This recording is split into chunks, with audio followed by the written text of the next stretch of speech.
24 घंटे के अंदर रूस ने यूक्रेन में ऐसी जगहों पर हमले किए हैं जो जेलेंस्की की दुखती रख कहे जाते हैं।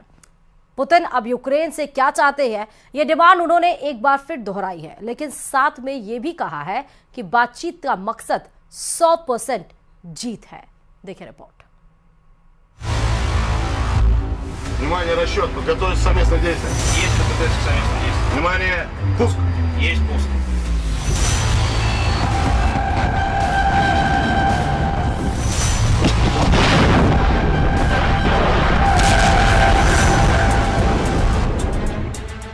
यूक्रेन में ये आग बता रही है कि पुतिन अब क्या करने वाले हैं। खार्किव को जलाकर रूस का अगला टारगेट कौन बनने जा रहा है, ये तस्वीरें बता रही हैं। कैपिटल कीव के बाद जेलेंस्की के सबसे अहम शहर खार्किव का ये हाल किया है रशियन मिसाइल और ड्रोन ने। परमाणु बेस पर हमले के बाद यूक्रेन पर रहम के लिए अब पुतिन के दिल में कोई जगह नहीं है। खार्किव पर 9 ड्रोन और 2 मिसाइल दागी गईं और देखिए क्या हाल हुआ। हर तरफ आग और आग बुझाने की कोशिश लगातार जारी है, लेकिन ये आग इसलिए नहीं बुझ रही क्योंकि 3.25 साल के युद्ध में शोलों की तादाद बढ़ती जा रही है।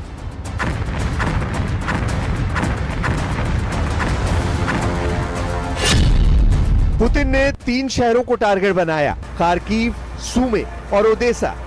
एक ही रात में करीब 100 ड्रोन से अटैक किया गया। यूक्रेन का दावा है कि 36 ड्रोन गिरा दिए गए, 25 जाम कर दिए गए, लेकिन बाकी अपने टारगेट पर जाकर फटे। यहां पड़ा है वही शाहिद ड्रोन जो रूस ने ईरान से मंगाया है।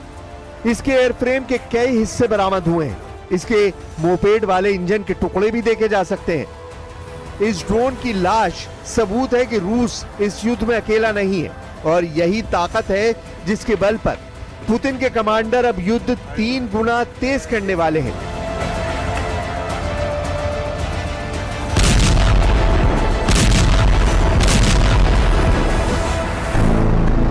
रूस में सुरक्षा परिषद के उपाध्यक्ष दिमित्री मेदवेदेव, जो रूस के राष्ट्रपति भी रह चुके हैं, उन्होंने कहा है कि यूक्रेन से बातचीत का बस एक मकसद है, संपूर्ण जीत और यूक्रेन में नाजीवाद हुकूमत की 100% तबाही।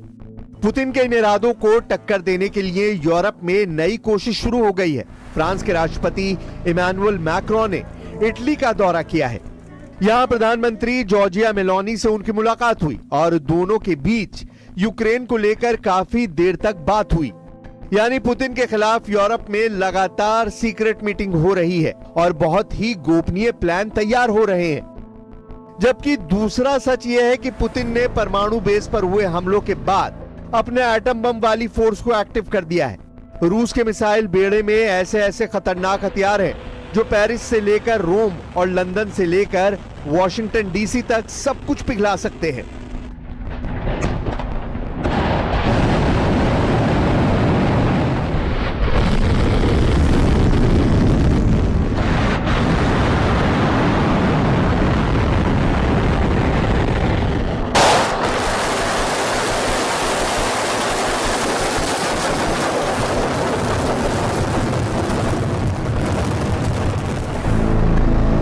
यूक्रेन के सरेंडर के लिए पुतिन की 4 डिमांड है।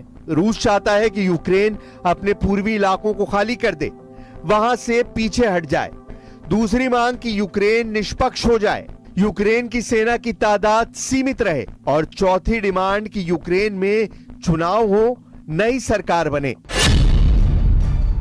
रूस का अभी यूक्रेन के 4 बड़े इलाकों पर कब्जा है।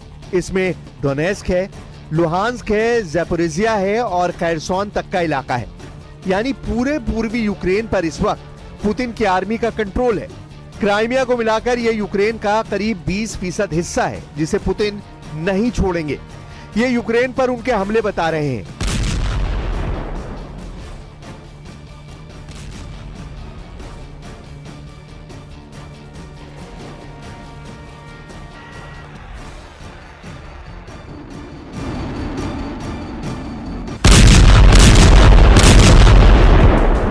रूस की सेना इस वक्त 1000 किलोमीटर के मोर्चे पर यूक्रेन के साथ लड़ रही है। इसलिए सूमे और खार्किव का मोर्चा कब ढह जाएगा, इसका डर यूक्रेन की मिलिट्री लीडरशिप में ऊपर तक फैला हुआ है।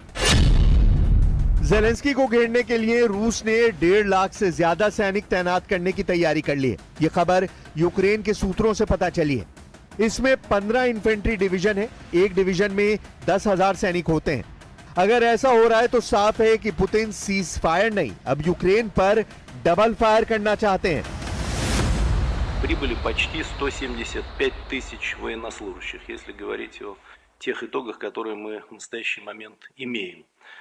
Кроме того, в добровольческие подразделения с начала года приняты более 14 тысяч человек. पुतिन बार बार बता रहे हैं कि उनके गुस्से में जेलेंस्की के लिए रहम की कोई जगह नहीं। पुतिन का सिर्फ एक मकसद है, नेटो का सरेंडर और यूक्रेन के टुकड़े। इसलिए पुतिन के लगातार हमलों ने अब और तेजी से यूक्रेन को जलाना शुरू कर दिया है। मई 2025 के बाद जून महीने की शुरुआत भी बहुत खतरनाक हुई है। ये तस्वीरें बता रही हैं कि पुतिन का इरादा अब यूक्रेन की फौज को पूरी तरह खत्म करना है। फिलहाल जेलेंस्की के पास जो सबसे बड़ी जिम्मेदारी थी वो उन्होंने पूरी कर दी है। रूस के परमाणु बेस पर हमला करके उन्होंने अपनी फौज के झुके हुए कंधों को उठा दिया है। लेकिन अब बारी पुतिन की है और उनका गुस्सा बता रहा है कि यूक्रेन को रूस से बचाना अब नामुमकिन होगा।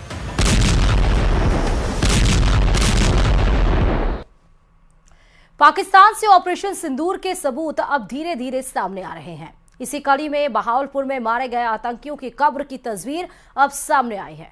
तस्वीर में 21 आतंकियों की कब्र नजर आ रही है, जिनमें जैश ए मोहम्मद के सरगना मसूद अजहर के परिवार वालों की कब्र भी है, जो बहावलपुर में भारतीय वायुसेना के स्ट्राइक के दौरान मारे गए थे। देखिए रिपोर्ट।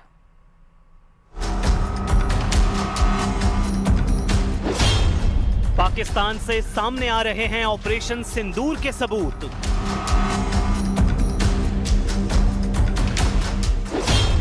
सामने आई मसूद अजहर के परिवार की कब्रों की तस्वीर। 7 मई को आतंक के खिलाफ भारत के ऑपरेशन सिंदूर में पाकिस्तान के 9 आतंकी ठिकानों को निशाना बनाया गया था। पाकिस्तान बार बार अपनी जमीन पर आतंकियों की मौजूदगी को नकारता रहा, लेकिन हर बार ऐसे सबूत सामने आ जाते हैं जो पाकिस्तान के झूठ को बेपर्दा कर देते हैं। ताजा सबूत एक ऐसी तस्वीर के रूप में सामने आया है जिसमें बहावलपुर में आतंकी संगठन जैश ए मोहम्मद के सरगना मसूद अजहर के परिवार की कब्र साफ नजर आ रही है। कब्रों पर हमले की तारीख भी साफ साफ पढ़ी जा सकती है। बहावलपुर में भारतीय वायुसेना के हमले में मसूद अजहर के परिवार के 10 से ज्यादा लोग मारे गए थे, जिसके बारे में खुद मसूद अजहर ने एक मातमी चिट्ठी के जरिए खुलासा किया था। बहावलपुर में मारा गया था मसूद अजहर का परिवार। जैश के गढ़ में भारतीय वायुसेना ने मचाई थी तबाही। ऑपरेशन सिंदूर के दौरान भारत ने पाकिस्तान के कोटली, मुरीद के और बहावलपुर समेत 9 जगहों पर हमले किए थे, जहां भारत का टारगेट जैश ए मोहम्मद और लश्कर ए तैयबा जैसे आतंकी संगठन थे, जो पिछले कई दशकों से भारत पर बड़े आतंकी हमलों के जिम्मेदार हैं। बहावलपुर में जैश का मुख्यालय था, जहां से आतंकी गतिविधियों को चलाया जाता था। 7 मई को भारतीय वायुसेना के जोरदार हमले में जैश का मुख्यालय तो तबाह हुआ ही साथ मसूद अजहर का परिवार भी दुनिया से रुखसत हो गया, जिसके सबूत अब सामने आ रहे हैं। आतंकियों के जनाजे में पाकिस्तान की असलियत के सबूत।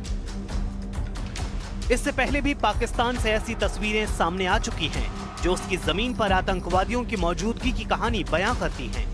ऑपरेशन सिंदूर के बाद सबसे चौंकाने वाली तस्वीर लश्कर ए तैयबा के मुख्यालय मुरीदके से सामने आई थी, जहां आतंकियों के शवों के साथ खुद लश्कर का कमांडर अब्दुल रऊफ खड़ा था और उसके साथ पाकिस्तानी फौज और पुलिस के अधिकारी गम में डूबे दिखाई दे रहे थे। पाकिस्तान की कलाई खुल रही है। पाकिस्तान के खिलाफ नए नए सबूत सामने आ रहे हैं। लश्कर